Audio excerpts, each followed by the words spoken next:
Halo. Ya, waalaikum musyrikin kafirun. Silakan. Iya. Waalaikum ya Abdul Kinzir. Lanjut. Di sore hari ini kita dipertunjukkan dengan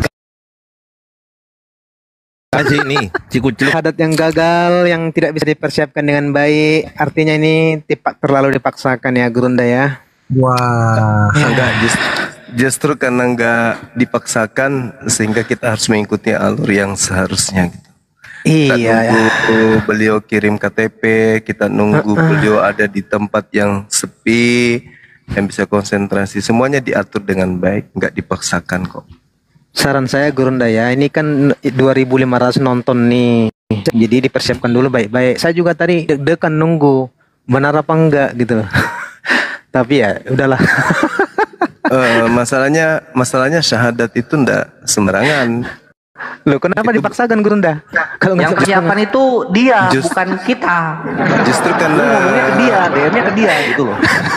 Justru karena tidak dipaksakan itulah sehingga tidak terjadi. Kalau dipaksakan bisa aja tadi saya, ayo syahadat, bisa jadi tadi. Lah tadi Kalau saya Dia kayak ini Gurunda, kayak siapa dia sih cuma mau biasanya? dipimpin. Gurunda Cepek biasanya siapa sih? Cepek Tapi saya nggak mau mensyahadatkan kalau teman-teman belum benar-benar yakin kalau beliau itu adalah non-muslim kan gitu. iya, Makanya saya biasanya katakan kan tadi. ini KTP-nya dikirim dulu. Ini nggak ada KTP kok berani sekali mau mensyahadatkan. Kayak Ya makanya nggak kemarin. disyahadatkan. Makanya nggak Nah. disyahadatkan. Oh gitu. Iya. Lo maksudnya gini juga, Ram.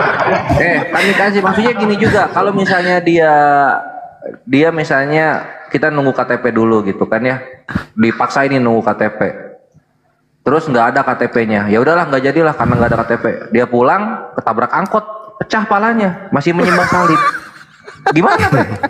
Jadi, Terus gimana kalau kayak gitu kan? aduh, ini kan organisasi kan sudah lumayan besar nih api ini. Masa nggak dikasih tahu mau syahadat itu harus seperti ini? Bukan dipaksakan. Bukan begitu, Bung. Orang ini adalah orang Kristen yang selama ini mendengarkan debat dan dia sudah ragu tentang kekristenannya. Naik ke sini minta disyahadatkan, kami menolak. Gak boleh syahadat begitu aja. Kami harus diyakinkan dulu bahwa Anda adalah orang Kristen. Kami minta KTP, alasannya di rumah. Kami minta lagi persyaratan lebih mudah. Tunjukkan aja kalau di gereja kamu itu ada foto di gereja. Kami kasih mudah lagi, kirim lewat DM aja. Gak usah buka kamera, yang penting ada itu. Tapi tidak memenuhi syarat, ya kami tidak syahadatkan dong. Itu baru Islam.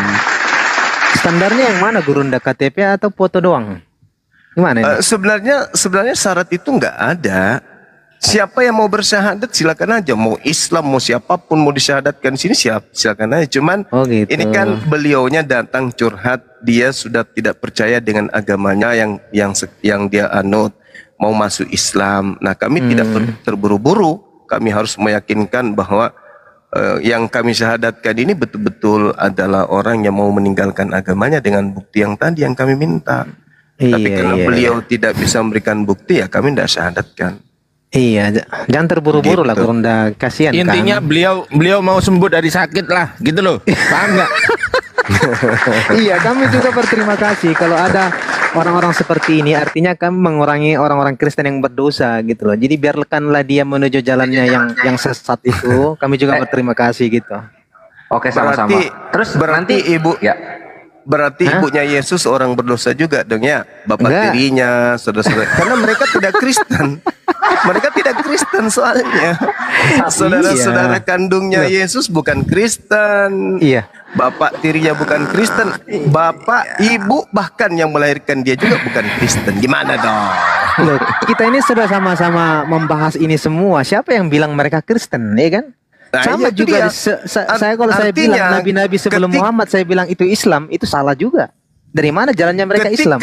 Ketika kemudian Anda mengatakan bahwa supaya mengurangi orang yang berdosa, yaitu orang yang ada dalam Kristen, artinya orang yang tidak Kristen itu adalah orang berdosa. Berarti ibu yang melahirkan Tuhan Anda orang berdosa dong. Kan itu poinnya. Kan poinnya di situ. Seperti itu, Bang. Jadi Iya. hati-hati bernarasi itu. Oke. Oke. Bagaimana? Kita mau bahas apa ini? Ah, ini kan gurunda-gurunda semua nih. Saya mau bertanya duluan lah. Ini kan gurunda semua yang ada di sini. Ya, Ada Umi boleh, Rifa, ada Boleh, Yonatan silakan. Nandar, ya kan? Silakan. Oke. Begini. Durasi panjang. Sebentar, Oke. sebentar. Aku turun dulu ya, biar ada slot oten 2. Gerunda, Ores, Uniripa, Ustaz Sini Ali. aja, Bang. Kemana? Enggak, Sini aja, biar nggak ada apa-apa. 2 slot oten nggak apa-apa. Soalnya nanti kalau kebanyakan ini oten kepada nggak berani semua nih. Oke, Gerunda, Bang Kores, Uniripa, Ustaz Ali, Bang Ardiansa, Siap, Bunda Kandaku. Nora, Kami kasih aku turun ya teman-teman. Oke. Siap, Bang Nandar. Assalamualaikum. Waalaikumsalam warahmatullahi wabarakatuh. Waalaikumsalam warahmatullahi wabarakatuh. Oke, ya. Saya lanjutkan ya. Ya. Di dalam Sahih Muslim 220 itu tertulis di situ bahwa Isa akan datang nanti di akhir zaman sebagai hakim yang adil, membunuh babi dan mematahkan salib. Ini didapat Muhammad dari mana? Sedangkan ini tidak tertulis di Al-Quran. Dan bagaimana caranya Muhammad menuangkan ini dalam perkataannya sehingga ditulis dalam hadis? Dari mana Muhammad mendapat perkataan ini? Kalau perkataan Allah itu pasti dituangkan dalam Al-Quran. Bisa dijelaskan kan? Ya, baik. Kalau kita melihat di dalam Al-Quranul Karim, bahwasanya Rasulullah Muhammad Sallallahu Alaihi Wasallam itu setiap ucapannya itu adalah wahyu dari Allah, petunjuk dari Allah. Diterangkan kemudian di dalam kitab suci Al-Quran bahwa yang diucapkan oleh Rasulullah itu adalah petunjuk, uraian dari apa yang terlontar dari mulut Rasulullah itu adalah penjabaran dari isi Al-Quran. Itu jelas itu. Bil bayyinati waz zubur wa anzalna ilaika dzikr litubayyana linnas ma nuzila ilaihim wa la'allahum yatafakkarun. Apa yang diterangkan kemudian di dalam Al-Quran seperti dalam surah An-Nisa ayat 159 bahwa beliau datang kemudian tak ada seorang pun dari ahli kitab yang tidak akan membenarkan apa yang diucapkan kemudian oleh Nabi Muhammad SAW tentang Nabi Isa. Makanya mereka di akhir akan beriman kepada Nabi Isa alaihissalam. Wa im min ahlil kitabi illa la yu'minanna bihi qablal mauti. Semuanya akan beriman kepada Nabi Isa sesuai petunjuk Al-Quran bahwa Nabi Isa akan datang. Coba Anda lihat dalam Yohanes 8:42. Jelas itu. Barang siapa yang menolak aku, dia sudah ada hakimnya, yaitu perkataan yang pernah aku katakan ketika aku bersama dengan mereka. Perkataan itulah yang akan menjadi hakimnya di akhir zaman. Nah, ada enggak kaidah-kaidah yang tertolak dari Al-Quran dalam ucapan Yesus selama penginjilan 3 tahun? Enggak ada. Ini Abdullah, aku ini hamba Allah. Yohanes 4 nomor 22, Yesus menghambakan diri kepada Allah. Kisah para Rasul 4 nomor 27 nomor 8, jelas Yesus disebut sebagai hamba Allah. Jadi tidak ada yang keliru di situ. Semua ucapan Yesus, ucapan Nabi Isa akan menjadi patokan penghakiman di akhir zaman. Siapa yang merintahkan ente makan babi? Mana perintah Yesusnya? Siapa yang mengajarkan ente bahwa Yesus itu mati di atas tiang salib? Mana dalil pengucapan Yesus pada saat dia 3 tahun penginjilan? Enggak ada, semuanya enggak ada.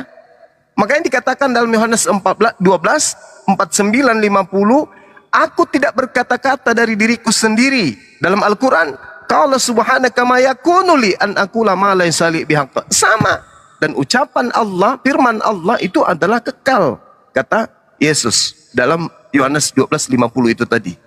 Ma qultu lahum illa ma amartani bi ani abudullah rabbi wa rabbakum. Hidup kekal itu adalah mereka mengenal engkau satu-satunya Tuhan yang benar dan mengenal aku yang engkau utus. Sebagai apa? Sebagai utusan, berarti Rasulullah. Ya Bani Israel ini Rasulullah. Nah, Kristen ini kelompok beda, kelompok di luar daripada pengajaran nabi-nabi. Kalau Kristen itu beda, dia kelompok yang muncul belakangan. Gitu Bang, silakan. Oke, jadi begini Juma, saya tanggapi ya. Terima kasih jawabanmu Juma. Tapi gini Juma, yang saya pertanyakan, dari mana Muhammad dapat informasi ini bahwa Isa akan datang kedua kali, mematahkan salib dan membunuh babi. Sementara Quran tidak mengatakan demikian. Yang saya pertanyakan, dari mana? Kalaupun dari dari Injil ataupun dari kitab yang lain ngomong itu dari kitab yang lain. Itu yang saya butuh jawaban, karena setiap perkataan Allah dituangkan dalam Quran. Hadis perkataan Muhammad atau biografi Muhammad. Dari mana Muhammad bisa mengatakan itu sehingga dituliskan dalam hadis? Oke. Tadi saya sudah jawab ya, bahwa seluruh yang diucapkan oleh Rasul itu adalah pewahyuan. Sekarang saya tunjukkan Al-Quran surah Asy-Syura. Wa kadzalika, bismillahirrahmanirrahim. Wa kadzalika auhayna ilaika ruhan min amrina. Demikianlah kami wahyukan kepadamu ruh dengan perintah kami. Nah, di sini Rasulullah Muhammad sallallahu alaihi wasallam ditunjuk oleh Allah, wa innaka latahdi ila siratim mustaqim, dan sungguh engkau benar-benar membimbing manusia kepada jalan yang lurus. Ini legalitas. Jadi apapun yang Rasulullah sampaikan itu adalah bimbingan. Dari mana? Dari Allah. Itu jelas. Qul in kuntum tuhibbunallah fattabi'uni, perintahkan manusia itu ikut kepadamu, ikutlah kepadaku, kata Rasulullah, kata Allah melalui Al-Quran. Nah, sehingga apa yang dikatakan oleh Rasulullah kami ikutin. Fattaqullaha wa atiun. Ya ayyuhalladzina amanu ittaqullaha wa ittaqullaha, bertakwalah kepada Allah dan taatlah kepada Rasul. Dan taat jugalah kepada baginda Rasulullah Muhammad SAW. Dia diberi legitimasi dari Allah untuk membimbing manusia. Jadi apa yang diucapkan kami imani. Karena beliau adalah sosok Nabi terakhir, Rasul terakhir yang ditunjuk untuk membimbing seluruh umat manusia. Seperti itu. Cara belajarnya itu kayak gitu, sederhana. Jadi gini cuma, saya kembali tegaskan lagi, yang namanya perkataan Allah selalu dituangkan dalam Quran, apalagi itu hal penting ya, di akhir zaman. Kenapa tidak ditulis dalam Quran? Kenapa? Ya, sekali lagi saya katakan kepada saudara, Al-Quran surah An-Nahl ayat 44 yang diberikan legitimasi untuk menjelaskan terangkan kemudian kepada manusia itu adalah Rasulullah Muhammad SAW. Bil bayyinati waz zubur wa anzalna ilaika dzikr litubayyana lin-nasi ma nuzila ilaihim wa la'allahum yatafakkarun. Kami turunkan kemudian az-zikir kepadamu wahai Nabi Muhammad agar engkau menerangkan kepada manusia apa yang telah diturunkan kepada mereka agar mereka memikirkan. Kurang apa lagi? Kami umat Islam menjelaskan menerima penjelasan dan uraian Rasulullah tentang Al-Quran. Uraian itulah diantaranya hadits. Jadi kalau Anda mengatakan kenapa harus ada ucapan Rasulullah? Karena Rasulullah adalah wakil Tuhan untuk menjelaskan isi Al-Quran. Al-Quran itu adalah kalimat Tuhan. Kalimatullah, kalimat Allah, perkataan Allah, ide Allah, gagasan Allah. Yang bisa mengerti isinya adalah orang yang menerima apa yang diucapkan oleh Rasulullah. Karena Rasulullah yang menguraikan, ibarat kata sebuah bangunan. Bangunan ini adalah Al-Quran. Penjelasan dan uraian dari komponen lantai, dinding, atap, dan bla bla semua dalam bangunan itu, itulah yang disebut uraian, itulah yang disebut hadits. Contoh, perintah sholat, ada perintah sholatnya. Caranya gimana? Hadis yang menjelaskan. Sallu kama ra'aitumuni usalli. Jadi Rasulullah yang menguraikan tata cara sholat itu. Siapa yang memberikan petunjuk? Allah. Karena Allah yang mengilhamkan langsung kepada baginda Rasulullah Muhammad SAW. Tadi dalilnya sudah jelas. Begitu, Bu. Satu lagi pertanyaan sebelum saya balik nanya. Silakan. Gimana ya? Saya tidak mendapatkan jawaban yang saya minta ya. Ya nggak apa-apa. Ya namanya perkataan Allah pasti ditulis dalam Quran. Nah, ketika Allah mewahyukan tentang kedatangan Isa kedua kali, ya, nanti akan dia mematahkan salib, membunuh babi, tentu barang itu akan tertulis dalam Quran. Lalu bagaimana caranya Muhammad mengetahui informasi ini kalau bukan daripada Allah? Dari mana dia mendapatkan informasi ini? Lalu yang kedua tadi Bang Juma menyatakan bahwa dia adalah nabi terakhir. Isa kok yang terakhir itu? Apakah nanti Isa datang kedua kali bukan sebagai nabi? Apakah dia hanya namanya Isa saja? Dia kan diutus. Ya kan? Diutus. Berarti dia sebagai nabi. Kenapa Bang Juma bilang tadi nabi yang terakhir adalah Muhammad? Dia akan datang kedua Oke. kali kok melalui hadis Baik. Muslim Baik. 220 dia nabi. Baik. Dia akan datang kedua kali. Baik. Nah, Baik. yang saya minta jawabannya adalah dari mana dia mendapatkan informasi ini, bro? Oke. Ya, Baik. namanya wahyu pasti dapat dari Quran, bukan ngomongannya Muhammad semata. Baik. Jadi Oke. di Islam itu ada yang disebut ilham, ada yang disebut hadis qudsi. Hadis qudsi itu adalah firman Allah yang tidak dibukukan di dalam Al-Quran, tetapi langsung diberikan kepada Rasulullah Muhammad SAW untuk disabdakan. Sama seperti Yesus, Nabi Isa alaihissalam. Nabi Isa itu menerima hadis qudsi. Apa itu? Firman Allah. Beliau yang menguraikan. Nabi Isa yang menguraikan. Allah memberikan poin-poinnya. Nabi Isa yang menguraikan. Baginda Rasulullah Muhammad SAW mendapatkan keduanya. Apa itu? Mendapatkan hadis qudsi dan mendapatkan kalam Allah langsung. Itu yang pertama. Al-Quran mengatakan, wa ma yantiqu anil hawa, dan tidaklah yang diucapkan oleh Rasulullah itu menurut hawa nafsunya. In huwa illa wahyu yuha. Tidak lain adalah wahyu yang diwahyukan kepadanya. Nah, Al-Quran datang kemudian kepadanya. Al-Quran datang. Bagaimana umat awam mengerti Al-Quran? Maka dijelaskan oleh sang utusan. Utusan inilah yang menguraikan itu. Uraiannya ini berlandaskan atas petunjuk dari Allah. Itu yang perlu Anda pahami. Kemudian, pertanyaan selanjutnya. Bagaimana mungkin Anda mengatakan Nabi Muhammad itu adalah Nabi terakhir, sementara Nabi Isa alaihissalam akan datang untuk yang terakhir kalinya? Camkan baik-baik. Nabi Isa ketika datang kepada Bani Israel, Nabi Isa tidak membawa hukum baru. Nabi Isa ketika datang untuk yang kedua kalinya, Nabi Isa tidak membawa hukum baru. Apa yang Nabi Isa bawa adalah ajaran dari Nabi Muhammad SAW. Berarti dia umat, bukan Nabi. Dia datang sebagai umat Rasulullah, bukan datang sebagai Nabi manusia. Bukan. Mana dalilnya? Dikatakan bahwasanya ketika ia datang di dalam surah An-Nisa ayat 159 yang saya uraikan tadi pada saudara. Apa yang dikatakan kemudian oleh Allah?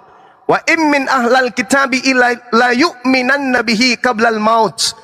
Tidak ada seorang pun dari antara ahli kitab yang tidak beriman kepada Nabi Isa alaihissalam. Apa yang diterangkan oleh Nabi Isa, oleh Al-Quran, oleh Rasulullah kepada kami? Ya Bani Israel, inni Rasulullahi ilaikum. Aku ini Nabi Isa adalah Rasul, utusan Allah untuk kalian. Ketika Nabi Isa datang untuk yang kedua kalinya, dia datang mengaku sebagai Rasul. Dan itu sudah diajarkan oleh Rasulullah. Berarti beliau tidak membawa hukum baru. Beliau tidak datang membawa ajaran baru. Tetapi ajaran yang sudah diajarkan oleh Rasulullah Muhammad sallallahu alaihi wasallam. Itu jelas. Apakah statusnya masih Nabi? Setelah Dia dia Nabi datang? bagi Bani Israel, bukan Nabi bagi seluruh umat manusia. Dia bukan Nabi baru. Dia adalah Nabi yang pernah diutus hidup hari ini. Belum mati Berarti bukan dia. Nabi untuk orang Islam dong Isa ini. Memang bukan Nabi untuk orang Islam. Siapa bilang? Siapa yang mengatakan Nabi Isa itu adalah Nabi untuk orang Islam? Jadi Siapa kenapa yang selama bilang? ini kalian mengatakan menghitung Nabi Isa jadi sebagai Nabi kalian? Itu Nabi untuk Bani Israel yang harus kami imani. Bahwa Allah, dengar. Allah subhanahu wa ta'ala pernah mengutus Nabi kepada Bani Israel bernama Nabi Isa alaihissalam. Dan kami harus beriman pada keadaan tersebut. Nabi itu bukan diutus untuk seluruh umat manusia. Nabi itu hanya diutus kepada Bani Israel saja. Nabi yang diutus kepada kami adalah namanya Nabi Muhammad sallallahu alaihi wasallam. Bahkan Nabi Isa kedatangannya yang kedua kalinya, wa in min ahlal kitab. Dia hanya datang untuk ahli kitab. Dan Anda boleh baca dalam Yohanes 8:42. Kira-kira Yesus datang nggak untuk kalian tuh? Yesus datang hanya untuk ahli kitab. Kenapa Isa disebut Islam? Hah? Isa disebut Islam? Maksudnya apa ini? Oke, saya rasa sudah selesai. Sekarang giliran saya bertanya satu aja pertanyaan. Dengarkan pelan-pelan pertanyaan saya. Dengarkan pelan-pelan pertanyaan saya. Aduh, Jumat. Yesus datang, sabar bang. Yesus datang di tengah-tengah Bani Israel, mengajarkan Injil kerajaan Allah selama 3 tahun. Di situ Yesus tidak pernah mengajarkan kitab Roma. kitab Roma, Galatia, Filipi, dan seterusnya. 13 buku Paulus. Paulus menulis bukunya nanti 20 tahun setelah Yesus terangkat ke langit. Pertanyaan saya kepada saudara, ketika Yesus mengatakan, segala firman telah aku sampaikan kepada muridku, dan muridku telah menerimanya, dan mereka percaya dengan benar bahwa engkaulah yang telah mengutus aku. Maka pertanyaan saya, dari mana Paulus menerima 13 bukunya tersebut? Jawab saya, silakan. Oke, itulah bedanya ya. Bedanya cara penerimaan wahyu antara Islam dengan Kristen ya. Orang Kristen mengakui ada namanya pengilhaman, diilhamkan melalui Roh Kudus. Pertanyaan ya. saya bukan larinya, dengar Bung. Dengarkan. Saya tidak sedang bertanya tentang metode. Saya tidak sedang bertanya tentang metode Kristen. Yang saya tanyakan, Yesus mengatakan segala firman telah aku sampaikan kepada muridku. Oke? Itu selama 3 tahun Yesus telah menyampaikan segala firman-Nya. 20 tahun kemudian muncul sosok Paulus mengaku menerima firman dari Yesus.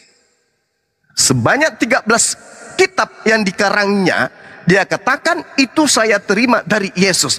Yesus ketika datang, dia katakan segala firman telah aku sampaikan. Pertanyaan saya, Paulus menerima ini materinya dari mana? Apakah dia bagian daripada murid selama 3 tahun itu?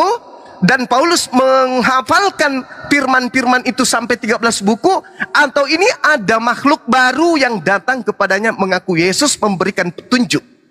Jawab, silakan.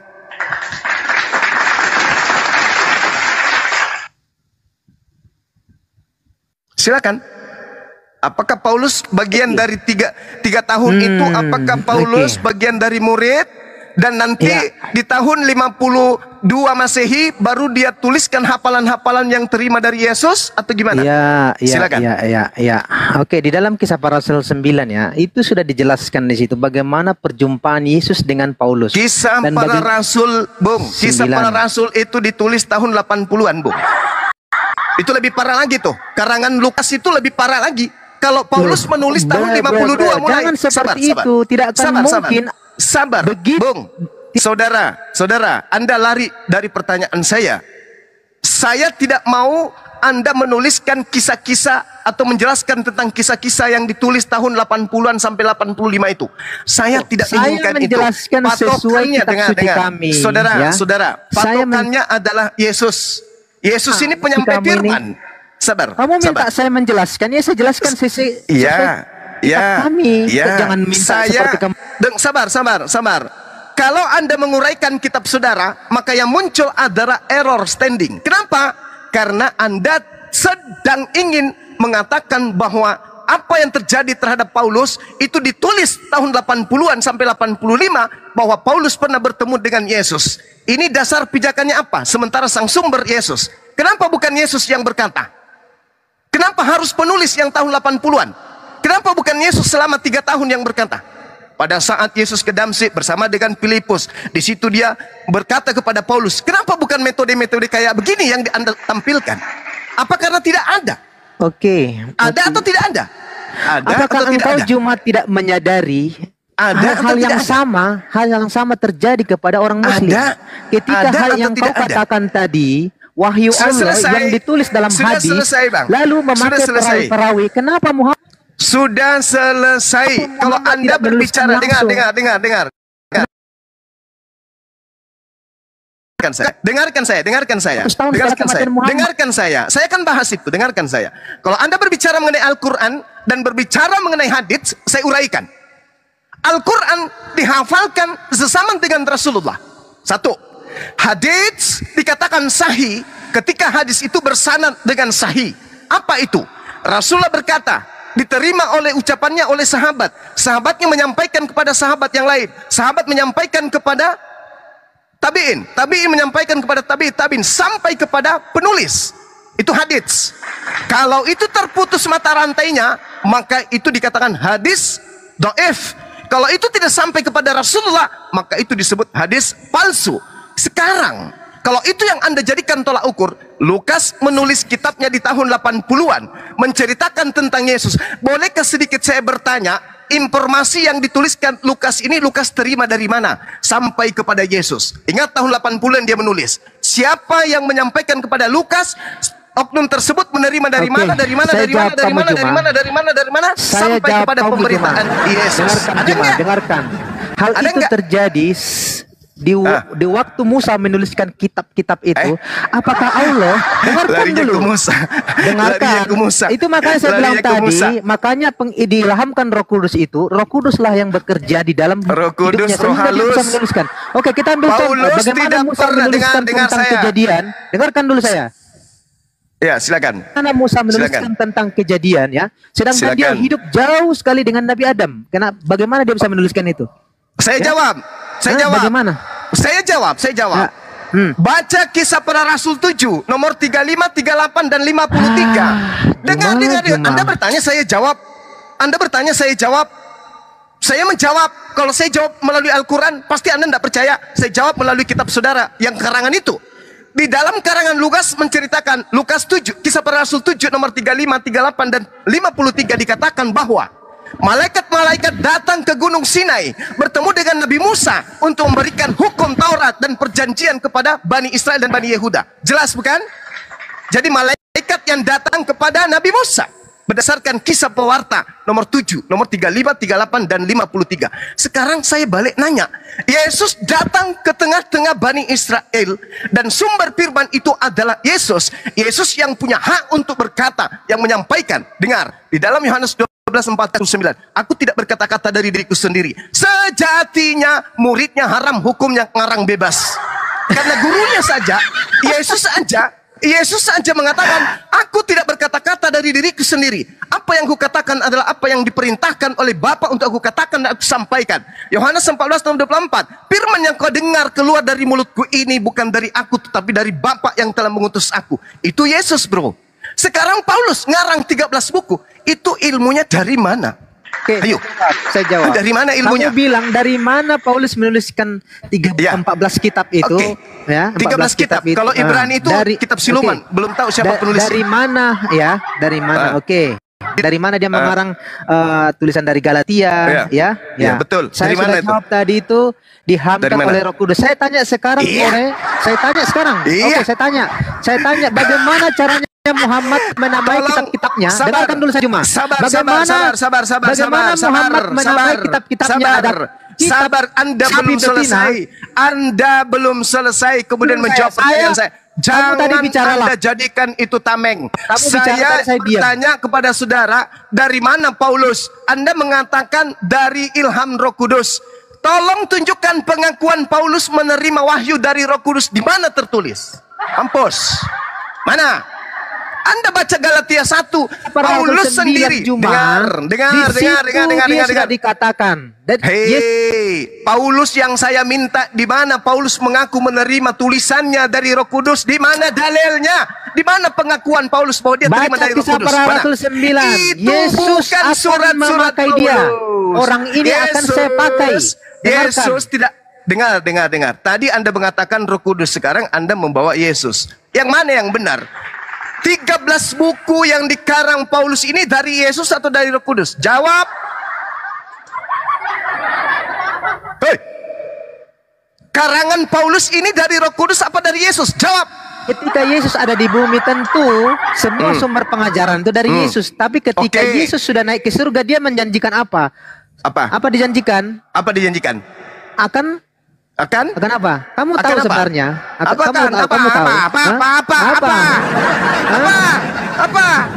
Mencret. Galatia 1 Anda baca. Dengarkan. Galatia 1 Anda baca. Dengar. Galatia 1 Anda baca. Paulus ini mengaku menerima Injilnya dari Yesus. Kapan? Kapan itu? Kapan? 20 tahun setelah Yesus terangkat ke langit, Paulus baru ngarang kitab. Apakah Paulus seorang penghafal? Baca Kisah Para Rasul 9. Kisah Para Rasul itu karangan Lukas. Yang saya maksud Paulus, tuyul. Lah, di situ dituliskan. Di situ itu kan dituliskan di situ. Yang saya tanya bukan Lukas, yang saya tanya Paulus. Kamu membawa-bawa bahwa Paulus itu bukan penghafal. Semenjak Iya, iya, semenjak kapan iya, Muhammad iya, penghafal? iya, Muhammad saja sendiri iya. lupa ayat yang Larinya ke Nabi dibacakannya. Muhammad. Hei, Di udah mana? selesai. Sudah selesai dan hak saya sudah saya minta. Ada Tolong Anda hadis jawab yang kepada saya. mengatakan Muhammad Coba, lupa hadis lagi, ayat-ayat suci. hadis lagi. Jangan karena kelimpungan Kamu Anda lari bilang kemana-mana. dihafal. Yang saya tanya, pertanggungjawabkan dulu imanmu. 13 buku yang kau genggam hari ini itu asalnya dari mana? Anda ingin mengatakan dari Yesus? Kapan Yesus mengatakan itu? Anda ingin mengatakan Roh Kudus? Tapi Paulus mengaku dari Yesus. Ayo, ayo putar lidah kau, putar. Putar lidah kau di dalam Galatia 1 nomor 6 dari Paul. Galatia 1 nomor 1 dari Paulus seorang rasul, tapi bohongan. Bukan karena manusia, juga bukan oleh seorang manusia, melainkan oleh Yesus. Dan adalah Bapa yang membangkitkan di antara orang mati, yang telah memberikan Injil kepada saya. Mana buktinya? Di mana Yesus bertemu Paulus? Ayo. Loh, Loh, Kisah Para Rasul 9 ayat 1 kok Kisah baca Para itu? Rasul 9 itu karangan tahun 80-an yang ditulis oleh Lukas. Jangan bawa-bawa. Juma. Itu Juma. yang tertulis dalam kitab kami. Apakah Juma. saya Memang harus itu mengatakan urusanmu. yang Itu tidak urusanmu. sesuai? Loh, Sekalian kalau lu saya dengan bertanya, kitabmu. lalu saya Sekalian tidak lu. percaya, lalu saya Sekalian tidak lu dengan percaya kitabmu lu kepada tanggung jawab. Ini kamu belum Kan jawab kita nih. berdebat, Juma. Yesus, dengar. Yesus berkata, Paulus berkata, aku heran bahwa kamu begitu lekas berbalik daripada dia yang karena kamu karunia putar sana, Yesus putar Kristus sini, memanggil Juma, kamu untuk Juma. mengikuti suatu Injil yang lain. Baca di data nomor 11-nya. Sebab aku menegaskan kepadamu saudara-saudaraku bahwa Injil yang kuberitakan itu bukan Injil manusia, karena aku bukan menerimanya dari manusia dan bukan manusia yang mengajarkan kepadaku, tetapi aku menerimanya oleh pernyataan Yesus. Tuyul, saya tanya, kapan Yesus pernah menyatakan, kapan Yesus pernah menceritakan kalau dia pernah bertemu dengan Yesus? Paulus, di mana itu tertulis? Hei, Yesus melakukan penginjilan 3 tahun. Segala firman yang engkau berikan kepadaku telah aku sampaikan kepada mereka. Mereka di sini termasuk Paulus atau tidak? Oke, Jawab. dengarkan. Ketika Saya tanya menjawab dulu, dengan dalil, mereka di dengarkan sini, saya. mereka di sini termasuk Paulus atau bukan? Oke, Jawab. muncung diam dulu. Mulut diam dulu, mulut diam. Jawab, Ketika jawab. saya menjawab dengan dalil dengarkan saya, pertanyaan saya. Dengarkan pertanyaan saya dulu, Dengarkan Juma. gini, segala firman yang engkau berikan kepadaku telah aku sampaikan kepada mereka. Pertanyaan saya, kata mereka di sini apakah termasuk Paulus? Jawab. Oke, Jawab. termasuk. Oke, termasuk. Berarti Paulus menuliskan 20 tahun setelah Yesus terangkat. 13 buku yang Paulus tulis, apakah itu hafalan Paulus? Apakah hafalan Paulus? Kamu jangan menyamakan dengan Islam hafalan. Kamu katakan gini, kalau kamu segala firman menyamakan yang dengan engkau Islam, berikan kepadaku telah aku sampaikan kepada mereka. Berarti kalau jangan kau kata samakan mereka, dengan Islam, dengar, bahwa kalau itu kata mereka, dengar. harus Kalau dihafal. kata mereka, dengar, kalau kata mereka di sana sudah ada Paulus, berarti 13 buku sudah diterima Paulus pada saat Yesus sebelum terangkat ke langit, yaitu tahun 33. Nah, Paulus menuliskan di tahun 52. Berarti 20 tahun dia menghafalkan segala firman selama 13 buku itu. Apakah betul Paulus itu adalah seorang penghafal? Jawab. Kan saya sudah bilang tadi, ketika Yesus naik ke surga, dia meminta kepada Bapa supaya Itu beda. Dengarkan. Itu beda. Jangan kau bawa roh kebenaran, jangan kau bawa roh kudus. Ketika Roh Kudus, Jangan kau bawa roh kudus, karena Paulus tidak pernah mengaku menerima Injil dari roh kudus. Mana dalilnya? Mana dalilnya Paulus mengaku menerima dari roh kudus? Mana? Tunjukkan saya. Tunjukkan. Tunjuk. Islam itu seperti ini susahnya. Susahnya kenapa? Islam itu Tidak otaknya bisa sebelah, menjawab jadi susah pertanyaannya, kan? untuk menerima penjelasan. Sekarang Paulus mengaku menerima dari Kamu Yesus bilang atau tadi, menerima dari dengarkan Roh Kudus? saya, dengarkan. Ketika hadis tulis dalam Al-Quran, dengarkan dulu saya. Paulus Ketika hadismu menerima 13 buku ini dari Yesus katanya. Tadi kau mengatakan kata mereka itu ada Paulus di situ. Tiba-tiba kau rubah lagi. Paulus menerima dari Roh Kudus. Tapi Paulus menuliskan Galatia 1:11, dia menerima bukan dari Roh Kudus, menerimanya dari Yesus. Maka muncul pertanyaan, Yesus menyampaikan firman hanya sampai tahun 33. Paulus mengarang kitabnya nanti di tahun 52 ke atas. Pertanyaan saya, apakah Paulus menghafal 20 tahun lamanya? Itu dengarkan cuma pengwahyuan itu silakan. bukan seperti Muhammad menerima wahyu daripada Allah. Tidak seperti itu ya. Tidak Saya seperti itu. tidak Dengarkan sedang dulu saya menyamakan. dengarkan. Biasakan Cuples, menerjemah. saya Dengarkan. tidak sedang menyamakan Cuples. Iya, dengarkan. Saya Karena menuntut engkau membawa seperti bagaimana kejadian dengan mengatakan bahwa Yesus menyampaikan firman kepada dengan mereka. Mereka di sana sudah ada Paulus. Paulus menuliskan 50 tahun. Di tahun ke-52. Pertanyaan saya, Paulus ini metodenya hafal? Oke, saya jawab. Hafal? Kamu dengar, ya? Ya, hafal Ketika atau saya tidak? ketika saya tadi menjawab itu diilhamkan melalui Roh Kudus, kamu nggak percaya. Mana? Kamu dengarkan Tanya, dulu, dengarkan tolong dulu jawab saya. Mana Dengarkan ucapan dulu, Paulus bagaimana yang orang mengatakan menjelaskan kepada tulisannya kamu diilhami ketika Roh kamu Kudus? tidak mendengar. Mana ucapan Oke. Paulus yang Oke, mengatakan dengarkan. dia menerimanya dari ilham Roh Kudus? Mana? Tunjukkan. Diilhamkan oleh Roh Kudus. Sekarang saya tanya kamu kembali ya. Bagaimana Muhammad dengarkan? Bagaimana Muhammad Kembali nanya, Cak Ayu, yang Bagaimana saya tanya Muhammad itu menuliskan hadis? ucapanmu yang mengatakan bahwasanya Paulus menerima dari Roh mengatakan bahwa Kudus. hadis Muslim Mana dalilnya yang Paulus kosong mengaku diilhamkan bahwa oleh- catatannya itu bukan berasal oleh dari Roh Allah. Kudus? Mana? bisa mendapat itu hadis Mana? Muslim Nangis, 220 itu. nangis, Loh, kok nangis? Hal yang sama. nangis. Hal yang sama Mana? saya katakan. Dengarkan. Muslim 220 yang tidak tertulis dalam Al-Quran, lalu ayat dalam hadis kamu jawab itu bukan tulisan Rasulullah. Diajukan Hadis oleh itu Allah. bukan tulisan Rasulullah. Hadis itu adalah tulisan perawi hadits. Paham? Oke, itu kan perkataan Allah kau bilang. Itu kan perkataan Sekarang Allah. ketika itu kamu terlontar bilang itu dari perkataan- mulut Rasulullah, ketika itu perkataan terlontar Allah dari ditulis mulut dalam- Rasulullah, Kenapa itu perkataan Allah sanadnya ditulis? jelas, mata rantai mekanisme penyampaian kabarnya jelas, tidak ada diragukan. Kalau dia doif, baru itu tidak boleh diterima. Kalau dia maudhu tidak bisa diterima. Hadis Kalau tentang doif Muhammad bisa menikahi dipakai tapi bocil. tidak bisa berkaitan dengan akidah. Kalau Hadis sahih sahih, berarti dengarkan. terbukti itu ucapan Hadis Rasulullah. sahih, Sekarang yang menikahi saya bocil, minta, kau tidak 13 Karena buku ada Paulus perawi yang- ini mampus.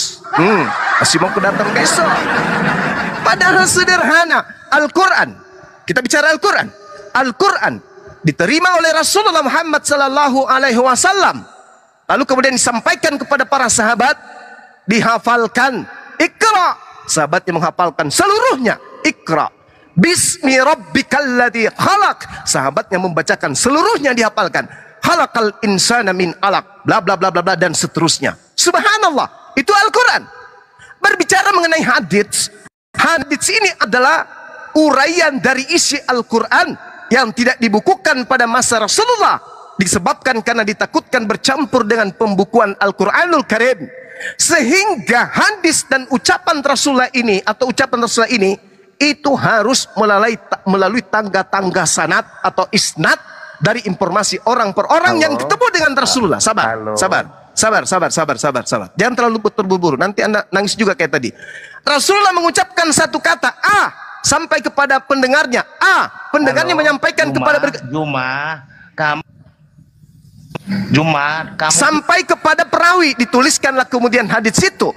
Kalau dia tidak terputus, artinya berkesinambungan, artinya itu adalah perkataan Rasulullah yang valid, yang sahih, yang benar, yang tidak akan diragukan oleh umat Islam itu sendiri. Sekarang permasalahannya ini 13 buku karangan Paulus, belum yang lain. Paulus menuliskan bukunya.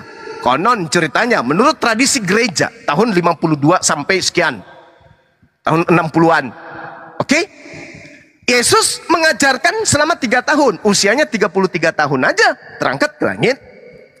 Satu, kalau ini Yesus ucapkan kepada Paulus dan Paulus menuliskan nanti 20 tahun lebih, Berarti Paulus ini seorang penghafal dong ya.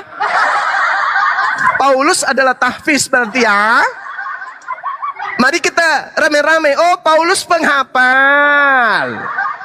Apakah betul? Tidak sama sekali. Nah, kalau demikian berarti kata mereka di dalam Yohanes 17:8 itu tidak mencakup kepada Paulus. Tidak. Paulus tidak masuk ke dalam komponen orang-orang yang menerima firman yang terlontar langsung dari mulut Yesus. Satu-satunya yang harus dia jadikan sebagai acuan adalah Paulus menerima ilham, Paulus menerima wahyu. Tapi kalau wahyu dan ilham yang diterimanya ini adalah betul-betul wahyu, tidak boleh dari Yesus. Kenapa? Karena Yesus mengatakan segala firman telah aku sampaikan kepada mereka. Tidak boleh, karena Yesus sudah terangkat. Berarti yang datang kepada Paulus ini adalah mutlak malaikat atau Gabriel atau Roh Kudus. Wajib hukumnya yes and yes. Faktanya, mana ucapan Paulus? Aku menerima dari Roh Kudus, aku menerima dari Gabriel, aku menerima dari malaikat. Mana? Mana? Tunjukkan. Tunjukkan, wahai Kristen, saudara-saudaraku. Tunjukkan. Tak ada. Saya bantu. Galatia 1:11. Sebab aku menegaskan kepada kalian semuanya. Aku menegaskan kepada kalian semuanya, saudara-saudaraku, bahwa gospel yang kuberitakan itu bukanlah gospel manusia. Karena aku bukan menerimanya dari manusia. Dan bukan manusia yang mengajarkan kepadaku. Tetapi aku menerimanya oleh pernyataan Yesus yang rambang. Mana? Di mana Yesus pernah menyatakan diri kepada Paulus, sedangkan dia sudah terangkat ke langit. Sedangkan tadi orang Kristen mengatakan mereka di situ adalah Paulus juga. Ternyata tidak demikian. Kemudian yang kedua ini yang berat. Paulus Galatia 1:11 menerimanya bukan dari manusia. Ini bahaya ini. Ini bahaya. Kalau Paulus sudah mengaku dia bukan menerimanya dari manusia, tetapi dia mengatakan menerima dari Yesus, ini bahaya ini. Yesus yang mana? Karena Yesus kemarin, hari ini, dan selamanya tetap sama, tidak pernah berubah. Yesus datang sebagai apa? Manusia, tidak akan pernah berubah. Yesus manusia. Ternyata dia mengatakan aku menerimanya bukan dari manusia. Lalu dari mana? Aku menerimanya dari Yesus. Sejak kapan Yesus bukan manusia, Cak Ayu? Mungkin maksud Anda makhluk gaib, makhluk halus yang ngaku-ngaku Yesus. Iya toh? Makhluk halus yang datang kepada Anda ngaku-ngaku Yesus. Makhluk itu mengaku Yesus, tapi Yesus yang bukan manusia. Karena Yesus yang 3 tahun ini adalah Yesus yang manusia. Yesus yang memberitakan firman kepada murid-muridnya ini adalah Yesus manusia. Sedangkan Yesus yang datang kepada Anda itu bukan Yesus manusia. Lalu Yesus siapa? Yesus siapa? Iblis, Sibolis.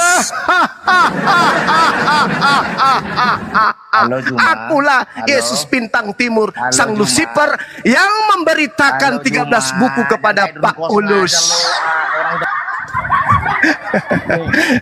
Ya saudara-saudara Kristen, tugas saya sudah selesai. Tugas saya hanya memberikan peringatan. Anda mau menerima peringatan ini, terima kasih. Anda tidak mau menerimanya juga, tak ada paksaan. Saya hanya menyampaikan apa yang benar di dalam Bible. Anda menyatakan bahwa Paulus menerima kitabnya bukan dari manusia, berarti bukan dari Yesus. Juma. Kamu tuh kayak drum kosong loh. Nggak apa-apa, nggak masalah. EGP dengan Anda. Gitu loh. Nggak apa-apa. Kalau begitu saya tanya, Anda mengatakan saya kosong. Saya tanya sama Anda, Paulus menerima 13 bukunya bukan dari manusia. Lalu dari mana? Hanya ada 3 nih. Hanya ada 3. Kalau bukan manusia hanya ada 3. Tahu nggak? Open cam kamu. Hanya ada 3. Oke? Hanya ada 3. Sumbernya hanya ada 3. Yang pertama Tuhan. Yang kedua adalah makhluk iblis. Yang ketiga dari hewan. Ayo, kalau dari Tuhan kan jelas dari malaikat ya. Karena pasti malaikat, Tuhan tidak mungkin turun. Dari Tuhan alias malaikat sebagai wakilnya. Yang kedua dari setan. Yang ketiga dari binatang. Ada nggak Yesus Paulus menerima dari situ? Karena Yesus mengatakan bukan dari manusia aku menerimanya. Ayo, lalu dari mana? Paulus mengaku menerima Injil, Gospel, Bible itu dari selain manusia. Lalu siapa? Manusia bukan. Berarti kandidatnya adalah apa? Kandidatnya adalah hewan. Terus kemudian setan. Yang ketiga adalah malaikat, utusan Tuhan. Yang mana yang benar?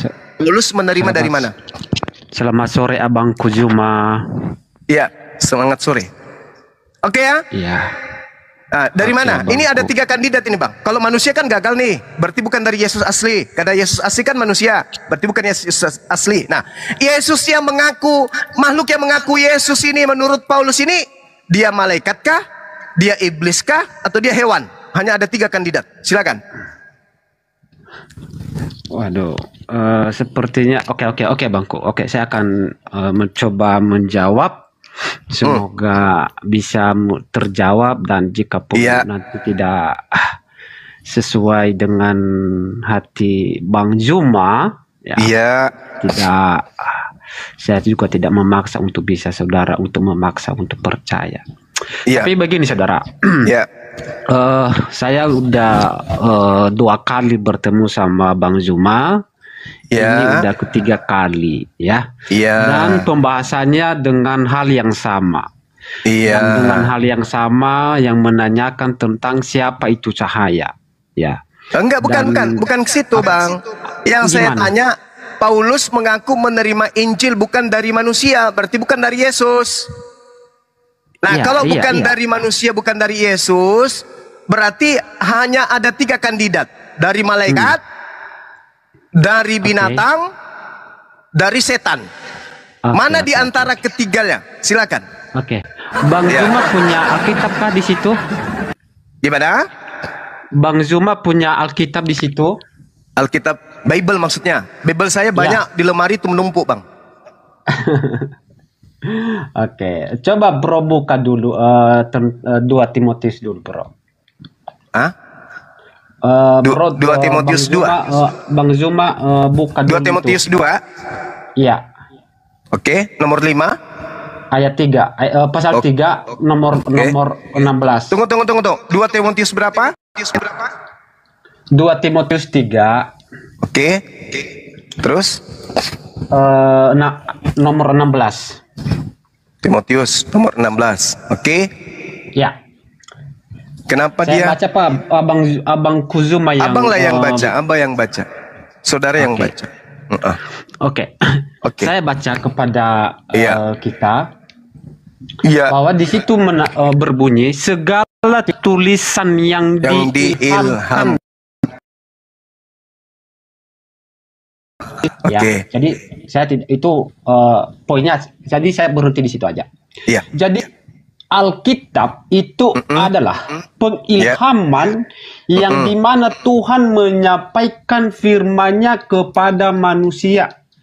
Dan menyampaikan firman-Nya itu bisa melalui orang yang dia pakai dalam menyampaikan firman-Nya. Dan dia memilih orang-orang untuk menyampaikan firman-Nya. Dari Kejadian sampai Wahyu, Tuhan memilih setiap orang yang dipakai untuk menyampaikan firman itu. Itu yang pertama. Nah, jadi ketika saudara menanyakan di mana Paulus yang berbunyi dia menerima firman yang diwahyukan oleh Allah, itu sudah jelas bahwa di 2 Timotius pasal 3 ayat 16 itu adalah pengilhaman. Bang Zuma, atau arti pengilhaman? Baik. Ilham ini kan bahasa Quran, Bung. Iya, saya ingin tahu ilham dalam bahasa. Ini ilham ini kata-kata ini yang bro, ilham ini dari Quran apa Alkitab ini yang saya barusan baca? Kata ilham ini dalam bahasa Yunani apa? Bentar saya cari bahasa Yunani dulu. Iya, silakan. Tak.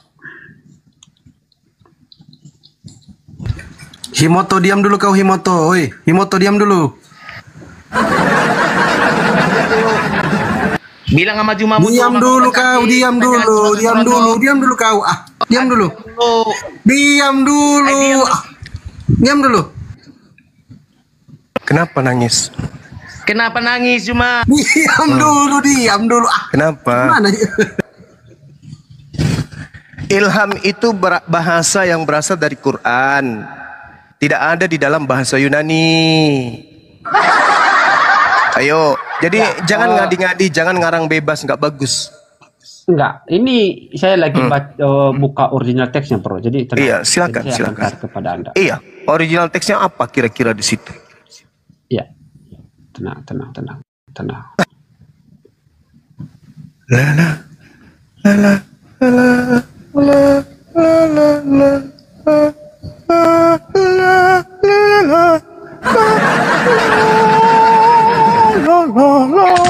Bang Juma, Bang, Ya. sekedar info Bang, ini ya Duhu ini gurunya Bang Kriosmoto loh. Kalau dalam soal bahasa Ibrani dengan apa? Bahasa Yunani. Bagus itu. Bagus. Iya, Kenapa ini dia nggak gurunya tahu? ini. Theopnestos kenapa nggak tahu? Nah itulah, saya heran juga. Kemarin dia ngajar Bang Kriosmoto loh di rumahnya Ito Faruk. Ayo, bahasa Yunani di situ apa? Apa artinya dalam bahasa Indonesia? Ini Bro, saya baca ya.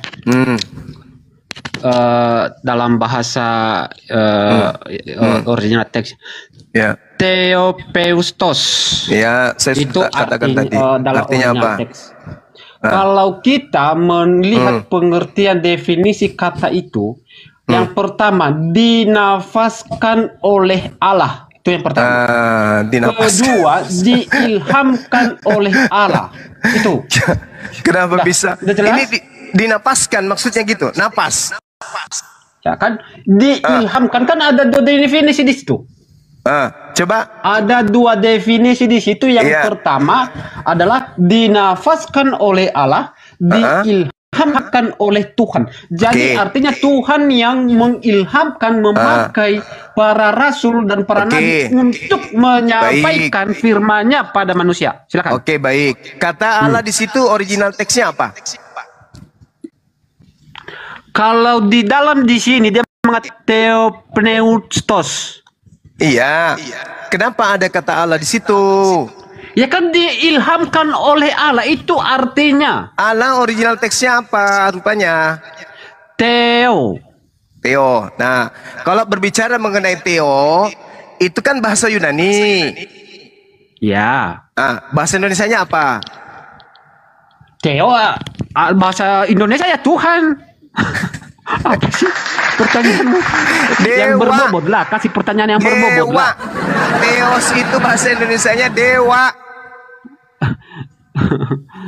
Ya Tuhan, junjungan. Kalau dewa sembahan. itu betul. Kalau akontas Tuhan dalam bahasa Yunani. Ya. Sedangkan yang digunakan di situ adalah dewa. Berarti terjemahan dalam kitabmu ini adalah segala tulisan yang dinapaskan dewa memang bermanfaat untuk mengajar. Itu betul. Bukan Allah, bukan ilham. Jangan lari ke ajaran Islam, jangan, nggak boleh. Oke, gini. Saya mau nanyakan, dari mana Anda mengatakan bahwa kata ilham itu dari Al-Quran, sedangkan di dalam original teksnya itu adalah Theopneustos. Bagus, pertanyaanmu bagus. Pertanyaanmu bagus. Pertanyaannya judul dulu ya, oke. Ya. Mantap sekali.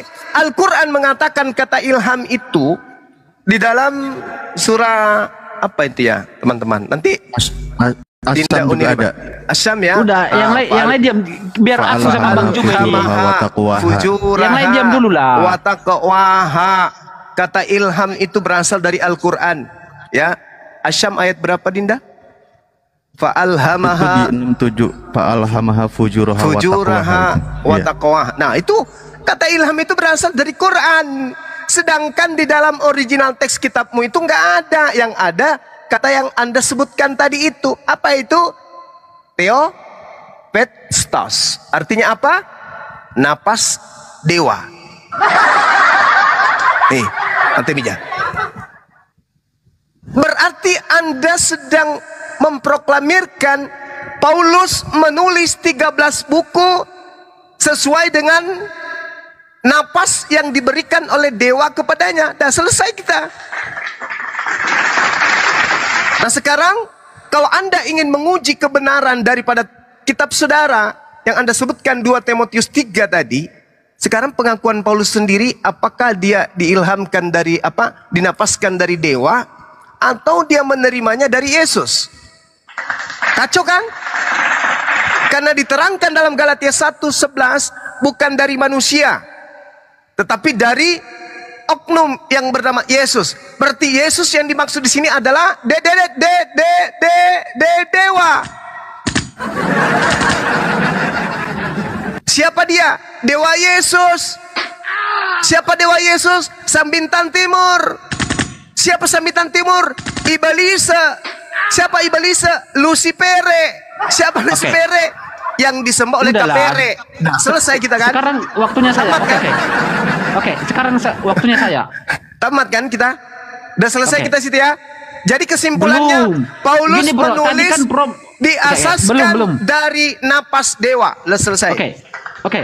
Tadi kita sampai di kata pengilhaman. Oke. Kata ilham itu kan sudah dibahas tadi. Itu napas theos, Bang. Oke. Pertanyaan gini, dengar baik. Pertanyaan saya selanjutnya, ketika saudara menanyakan kepada saya, kata ilham itu adalah bahasa Al-Quran. Oke, saya ikutin. Memang. Anda mengatakan itu bahasa Al-Quran. Oke. Betul. Nah, pertanyaan saya selanjutnya, ketika Anda mengatakan ilham itu adalah kata Al-Quran, sedangkan Alkitab itu sudah lebih dahulu daripada kitab saudara. Betul, lebih dulu kitab saudara, betul. Tapi yang digunakan adalah kata Theopnestos. Pakailah itu. Tapi kan Theopnestos kan original teksnya. Iya betul. Tapi diterjemahkan dalam bahasa Indonesia kan? Iya, nenekmu kiper, berarti kitabmu niru-niru Islam. Kan aslinya kitabmu Theopnestos, artinya napas dewa. Kenapa larinya ke ilham Allah? Kan nyambung. Oke. Ini gini aja analogikanya begini Bang Juma. Udah ya. Ketika kita menyebut 1 dan 2, mana yang lebih duluan? 1 apa 2? Lebih duluan kata Theopnestos daripada kata ilham Allah. Jawab dulu. Mana yang lebih duluan? 1 apa 2? 1 lebih dulu. Lebih duluan kata Theopnestos daripada ilham Allah. Nah sekarang kitabmu meniru yang mana? Kok justru meniru Al-Quran? Anda mengatakan kami meniru Al-Quran. Saya menanyakan sekarang. Gini.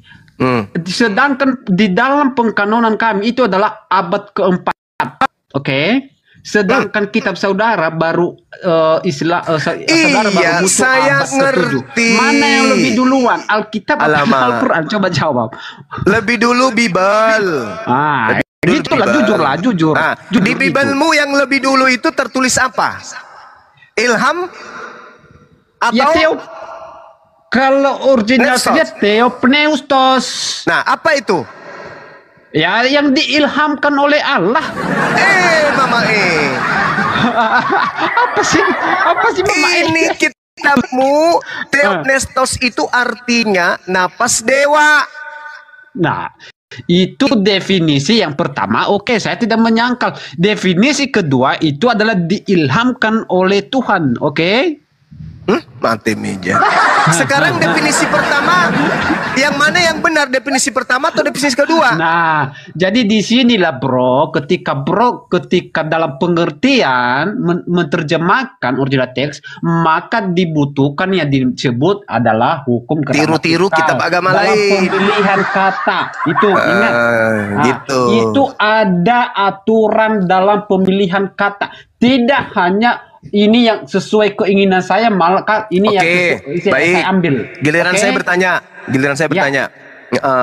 Al-Quran mengatakan bahwasanya ada kata ilham.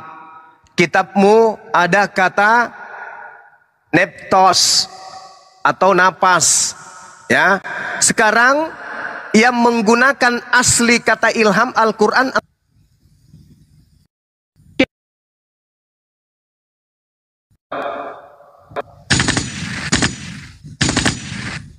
Kenapa kaku lidahnya? Kenapa? Yang menggunakan asli kata ilham, kitab saya atau kitabmu? Jawab. Alkitab saya lebih duluan ada daripada kitab saudara. Jadi ketika Saya tidak tanya Alkitab itu. saya ada di abad Saya keempat tidak dikanonkan, tanya itu. maka saya tidak tanya itu. Yang saya tanya, yang benar-benar menggunakan kata ilham aslinya Al-Quran atau Bible? Ya Bible lah. Mana tunjukkan kata ilham di aslinya? Lah itu di 2 Timotius 16. Yang aslinya kata ilham di dalam bahasa aslinya mana? Kalau ilham itu adalah kalau ilham itu adalah pneustos. Itu Theo. Itu Theo di pneustos belakang itu sudah itu adalah Tuhan. Pneustos itu adalah ilham Ya, atau Oke, nafas adalah itu. ilham. Oke, adalah Ya. ilham. Sekarang saya tanya samamu, yang apa? menggunakan kata ilham dalam bahasa asli kitab kita itu siapa? Al-Quran atau kitabmu? Ya Bible lah kan dia udah duluan ada Bible daripada kitab saudara.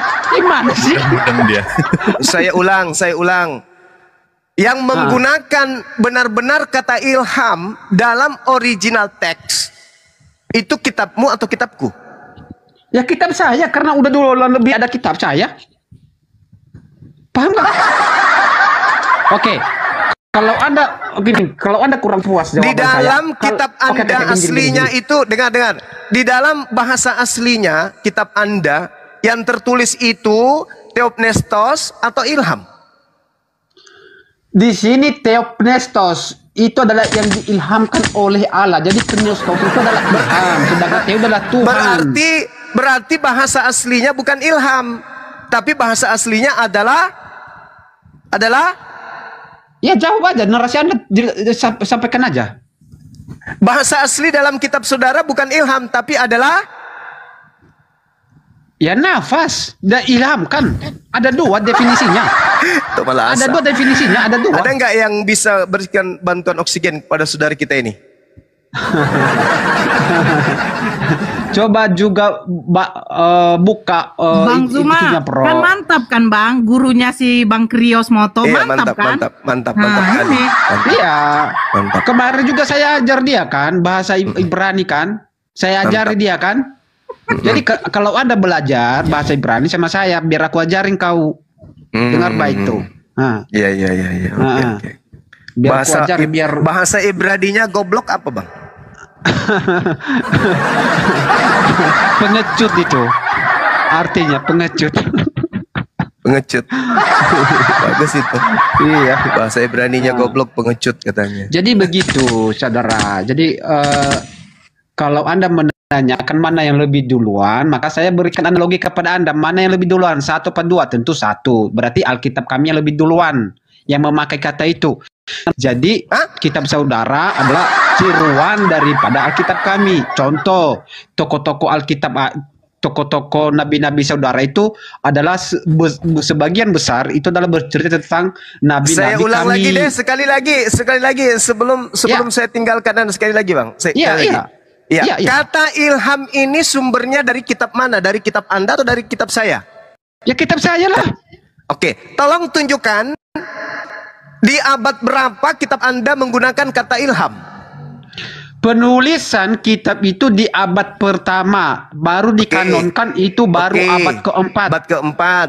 Oke, menurut Anda kan. Nah, sekarang tolong tunjukkan kitab Anda di abad keempat itu ada nggak tertulis kata ilham di situ? Kalau ilham itu adalah bahasa Indonesia. Kalau di dalam bahasa original teksnya itu adalah pneustos. Nah, berarti Anda sudah mengatakan bahwa kata ilham itu tidak ada dalam kitab saudara. Karena itu ada Terjemahan, bahasa bro. Indonesia. Terjemahan, bro. Nah sekarang saya tanya, Gimana sih lu? terjemahan. Lu gimana sih? Kok nggak sampai sih akalmu? Katanya pakai akal. Oke. Tahun berapa kitab Anda diterjemahkan awalnya ke dalam bahasa Indonesia? Kalau tahun pertamanya itu ya, kalau mohon maaf saya belum mendapatkan informasi seperti itu. Kira-kira. Saya tidak bisa memperkirakan karena saya tidak memiliki gambaran hal itu. Itu abad keberapa? Mohon maaf, jadi saya nggak memiliki gambaran hal itu. Abad keberapa? Kira-kira abad keberapa? Ya, kan saya udah bilang, saya udah jujur kan, mohon maaf, saya tidak bisa memiliki gambaran informasi hal itu. Belanda datang ke Indonesia itu tahun berapa? Gini aja, kalau Anda bernarasi Enggak, saya biar tanya, aku tanggapi nanti. kitab Anda itu diterjemahkan, Anda kan mengakui bahwa kata ilham itu adalah terjemahan kitab saudara, itu tahun berapa diterjemahkan? Kan saya udah bilang, saya itu tidak memiliki informasi gambaran yang lebih jelas di mana tahun pertama kali dipakai kata ilham itu dalam bahasa Indonesia. Saya tidak memiliki kapan tahun berapa. Baik. Tapi intinya, Saya tanya, itu Indonesia merdeka tahun Peneustos. berapa? Indonesia merdeka tahun berapa? 45. Indonesia itu mulainya kapan ada? Ya sekitaran 45 ke atas lah. 45 ke atas, saya taruhlah tahun 40-an ya. Al-Quran kami itu 1400 tahun silam sudah ada kata ilham. Oke. Terus? Kitabmu diterjemahkan paling tua itu di abad ke-17. Oke. Duluan Oke, mana kitab saya tahu saya? maksud Anda. Oke. Kira-kira duluan mana Al-Quran menggunakan kata ilham daripada kitab Anda yang diterjemahkan di abad ke-17? Kira-kira Ya, duluan paham. mana? Saya connect dengan pertanyaan saudara. Iya. Begini, Duluan saudara. mana? Duluan mana? Oke, gini. Apanya? Tunggu dulu. Duluan mana Al-Quran yang ada 1400 tahun silam dibandingkan Bible yang baru berusia kurang lebih 300 tahun dalam bahasa Melayu. Duluan mana? Anda kan merujuk kepada bahasa Indonesia kan? Betul? Bukan. Sorry. Kitabmu itu diterjemahkan bukan itu. Kitabmu diterjemahkan ke dalam bahasa Melayu itu tahun 1862. Itu baru betul. Ya. Nah, itu berapa tahun yang lalu? Al-Quran Anda diterjemahkan dalam bahasa Indonesia tahun berapa? Al-Quran saya menggunakan kata ilham itu dari sejak pertama 1400 tahun silam. Abad 19 baru kitab Anda diterjemahkan menggunakan kata ilham. Kata ilham digunakan kitab saya 1400 tahun silam, 14 abad yang lalu. Jadi duluan gini, mana? Bro, saya tahu duluan saya tahu mana? maksud Anda. Duluan mana? Duluan mana? Duluan Kalau- mana kitab Anda atau kitab saya menggunakan kata ilham? Duluan mana? Kalau merujuk kepada terjemahan, maka kalau saya menjawab bahwa duluan kitab Anda, oke? Kalau bahasa bagus. Indonesia, oke? Sudah selesai.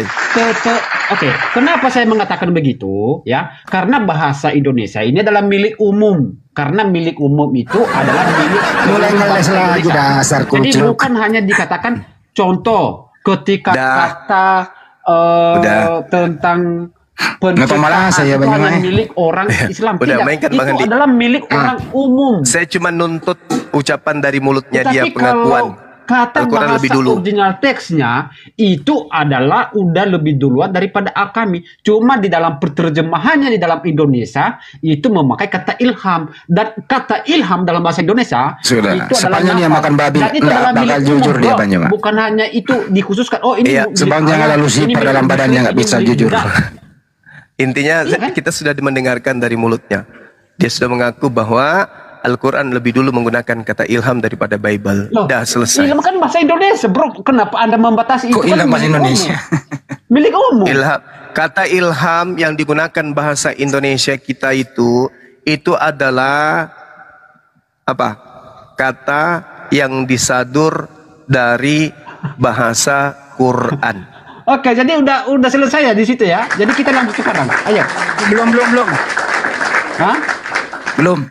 Duluan mana Al-Quran ada di Indonesia daripada Bible? Kalau informasi itu saya udah bilang, saya tidak mendapatkan informasi. Tahu atau tidak? Kan saya jujur. Tahu atau tidak? Ya, kalau Anda menanyakan itu, tolong Anda bernarasi selengkapnya. Tahu atau tidak? Lawan Anda, tahu atau tidak duluan mana Al-Quran masuk di Indonesia dibanding Bible? Duluan mana? Tahu atau tidak? Oke, jawab aja. Kalau tidak tahu, bilang tidak tahu. Ya, iya, saya jujur kan. Tahu atau tidak? Saya menjawab ngawur, daripada saya ngawur. Iya, tahu atau tidak? Iya, saya jawab, saya tidak tahu. Tahu atau tidak? Yo, loh, saya udah jawab, kok gimana sih? Kalau tidak tahu diam. Saudara, kalau Anda bernarasi, jangan melemparkan tanggung jawab itu kepada orang lain. Jangan saya ulang kembali. Orang lain menjawab. Saya ulang kembali. Anda harus mempertanggungjawabkan. Duluan mana Al-Quran ada di Nusantara dibanding Bible? Duluan mana? A. Al-Quran, B. Bible.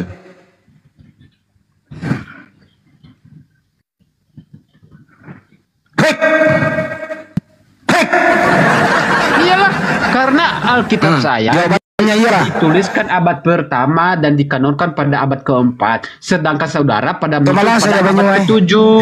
Itu ingat tuh, ya, baik-baik tuh. Nah, ampun dah. Kalau oke. Gimana abangku juga yang aku sayangi, yang aku kasihi? Wis, mantap sekali. Woi, kabur dia. Dicabut, ditarik sama Lucifer. Kau bikin malu saja. Identitas saya ketahuan dong. Kalau di situ dinapaskan oleh dewa, gimana sih? Intinya adalah LAI ini, gitu ya, plagiat. Kan sering diulang-ulang. Kalau LAI ini tidak plagiat, tampilan ke-Islam-Islaman dalam terjemahan nggak laku di Indonesia. Makanya dia harus plagiat nipu-nipu. Intinya kita sudah mendengarkan teman-teman sekalian bahwa Bible itu adalah tulisan yang dinafaskan oleh dewa berdasarkan 2 Timotius 3 nomor 16 gitu. Sakit sih memang, tapi mau kayak mana? Pedis emang, iya memang, tapi mau kayak mana? Keras sih memang, iya memang keras, tapi mau kayak mana? Menyakitkan Bang Suma, emang, tapi mau kayak mana? Hak itu harus kita kedepankan, batil harus kita geser jauh-jauh. Jadi kalau kita menyampaikan hal seperti ini, janganlah kita disebut penghujat, penista. Sedikit demi sedikit, alon-alon, penyembah Lucifer itu akan ketahuan. Dan orang yang masih bisa diselamatkan akan meninggalkan komunitas tersebut, menuju kepada ajaran yang benar. Udah, kebuka lagi kan? Segala sesuatu yang dinapaskan oleh dewa adalah baik untuk mengajar. Mengajar apa? Mengajar orang untuk nyembah dewa. Udahlah kawan, nyerah aja kawan, nyerah. Daripada kami kuliti kalian pelan-pelan. Kami kuliti pelan-pelan nanti, kalau nggak mau nyerah. Hentikan kristenisasi, hentikan gerakan misionaris, hentikan jualan Indomie, hentikan. Kami akan kuliti. Kan udah ku bilang, aku tantang semua pendeta. Kan udah ku bilang kan? Nah, pelan-pelan akan terbuka semua. Itu. Semakin Anda menyerang Al-Quran, semakin ku kuliti Bible kalian. Pasti itu. Silakan dilanjut. Cuma persoalannya Banyuma, yang datang itu kroco-kroco, pendetanya asik dengan perpuluhannya. Ya iya, dia terlena. Oh, perpuluhan. Jadi untuk menghilangkan Kristen ini menyembah dewa daripada ajaran pagan Romawi Yunani, diterjemahkanlah dari original teksnya itu ke Islam-Islaman, karena mayoritas sampai detik ini Islam, supaya bisa berkamuflase, bisa menipu, bisa unsur misionarisnya, penipuannya jalan sedikit demi sedikit, baik jalan di bawah tanah maupun di permukaan. Tapi alhamdulillah di antara mereka banyak yang berselisih paham. Ada yang jujur, janganlah pakai istilah Islam. Ada yang ngotot, kalau tidak pakai kita akan nggak bakal laku. Dan resikonya adalah kalau LAI, lu diam dulu bangke. Resikonya adalah kalau LAI kembali menerjemahkan dengan jujur, saya rasa ini barang akan ditinggal satu persatu pengikutnya dan perpuluhan akan habis dan ajaran ini akan punah di Republik ini. Kira-kira begitu kesimpulannya. Oke. Kita lanjut ya. Jadi jangan diturunin lah, jangan di mute. Jadi kita diskusinya baik. Jadi saya di sini. Dulu pertanyaan gua kalau mau bicara duluan mana Al-Quran daripada Bible masuk Nusantara? Ya duluan Bible saya lah. Bible Kristen ya itu udah ada pada abad pertama. Diam. Islam baru muncul abad ke-7. Tahun berapa Bible masuk ke Nusantara? Dan siapa yang bawa? Jawab. Saya bilang itu Alkitab. Karena abad pertama Alkitab itu sudah muncul, sedangkan Al-Quran baru muncul. Islam baru muncul abad ke-7. Gitu. Turunin aja host, memalukan ini lo, Kristen memalukan. Oke, kita memalukan lo. Duluan Bible katanya banyak masuk Nusantara, dibawa oleh Belanda. Padahal yang melawan Belanda itu adalah Muslim. Gimana ceritanya? Tayul. Yang melawan penjajah itu Belanda yang membawa Bible gitu ya, adalah Muslim. Ya, para kiai, para ulama, santri. Dengan Allahu Akbar Indonesia merdeka. Ya Bible datang kapan gitu loh. Dibalik-balik ini memang kalau ada Lucifer dalam diri harus dibalik. Berapa untuk Lucifer telah membuat orang begini berbohong. Jadi kebohongan yang kecil ditutupi dengan kebohongan yang besar. Kebohongan yang besar ditutupi dengan kebohongan yang lebih besar. Akhirnya kebenaran yang terungkap pada kesempatan kali ini. Allahu Akbar.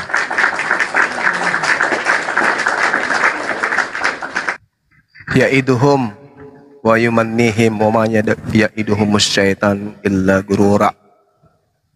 Mereka hanya dijanjikan tipu daya oleh setan. Itu fakta. Fakta. Silakan Anda bantah. Naik lagi yang mau diterapi. Silakan. Saya bikin kopi campur masaku dulu ya teman-teman. Sebentar ya. Lanjut. Ya. Serak-serak ke jalan dari tadi saya perhatikan itu. Ini kopi dulu. Ya itu teman-teman, tolong naiklah yang jujur. Kita butuh tuh orang jujur. Adanya bahwa LAI itu menerjemah, dia memakai istilah-istilah Islam. Coba Anda lihat terjemahan yang dipakai oleh Belanda, lembaga Alkitab Hindia Belanda waktu itu. Semua berbau Islam. Ada kata Ka'bah, ada Assalamualaikum. Waduh, semua. Tapi seiring dengan waktu mereka akan mengurangi yang paling signifikan, yang mudah untuk diserang. Yang mereka mengurangi sedikit demi sedikit. Tapi sampai detik ini masih banyak istilah Islam yang dipakai di terjemahan. Terakhir 2023 bulan Mei kemarin masih banyak yang dipakai. Jadi alangkah naifnya dan alangkah berperannya Lucifer di dalam diri Anda itu, kalau Anda tidak mau mengakui semua ini gitu. Jujurlah. Kejujuran tidak membuat harga diri Anda hilang, tapi kejujuran membuat agama Anda punya identitas. Itu yang penting. Saya serahkan kembali ke host. Baik, silakan yang teman-teman Kristen. Ustadz Alif monitor, Ustadz Alif. Monitor guruku. Lanjut. Siap Ustadz. Teman-teman yang Kristen kirim permintaan ya. Kasih kesempatan dulu teman-teman kita Kristen. Untuk saudara-saudara Muslim izin saya belum bisa naikkan. Kalau saya naikkan ternyata Muslim, mohon maaf saya harus turunkan. Oke. Bang Eli ini selamat sore. Bang Eli Kristen atau Muslim Bang Eli? Bang Eli Kristen atau Muslim Bang? Bang Eli Panggilan terakhir ya, Bang Eli Kristen atau Muslim, Bang Eli? Udah. Oke, Muslim di bawah aja ya teman-teman ya, nggak usah minta naik ya. Kasih kesempatan teman-teman kita Kristen. Cuman satu loh ini. Ngapain lagi kawan-kawan Muslim naik? Silakan, bro, dibuka mute-nya. Biggest Kristen atau Muslim, brother?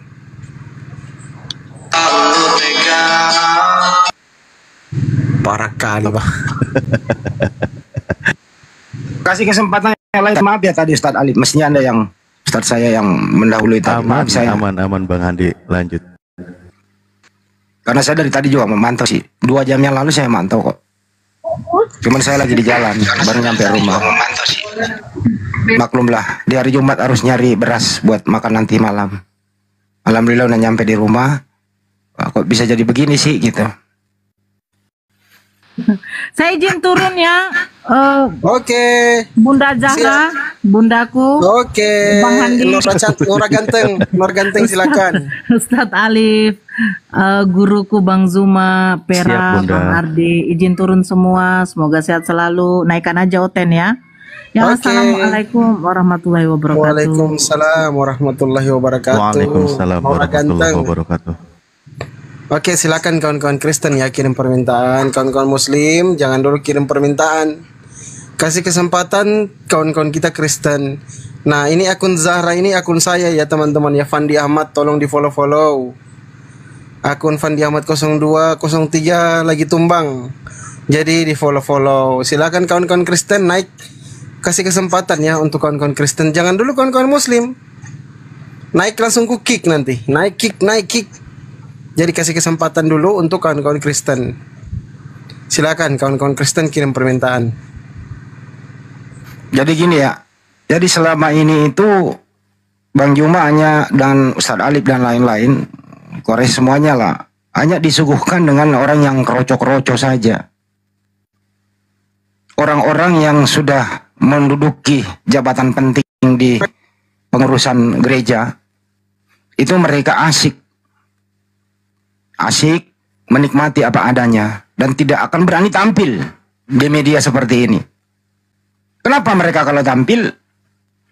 Ya mereka akan kehabisan daya dan ditinggal oleh pengikut. Bukti kemarin ada yang coba, pendeta yang Anda kenal semua adalah pendeta Melatok, mencoba berusaha masuk sekali diskusi sama Bang Nandar. Apa yang terjadi teman-teman? Nggak nyampe beberapa menit kemudian menerima telepon dan dia tidak pernah kembali lagi. Berbahaya Melatok kalau sampai dia bertahan ingin diskusi terus sama umat Islam. Habis dia, kenapa? Saya kutip daripada satu pendeta Yakub Sulistyo. Jangan nekat melawan umat Islam, apalagi Ustadz Juma, kata beliau. Apa? Kalian akan dipermalukan, kalian akan kalah, kalian akan ngotot, dan kalian akan emosi. Kenapa? Dasar yang Anda pakai adalah dasar terjemahan yang keliru. Itu menurut pendeta Yakub Sulistyo. Jadi pendeta-pendeta tidak akan berani masuk. Yang berani masuk adalah kroco-kroco seperti tadi. Tugasnya adalah memancing amarah, memutarkan balik fakta, dan seterusnya. Akhirnya endingnya nggak ada dan memalukan. Itu yang terjadi selama ini yang disuguhkan sama kami. Tapi apapun itu, ya kita layani dia. Karena mereka nekat untuk berdiskusi tanpa modal. Kira-kira gitu.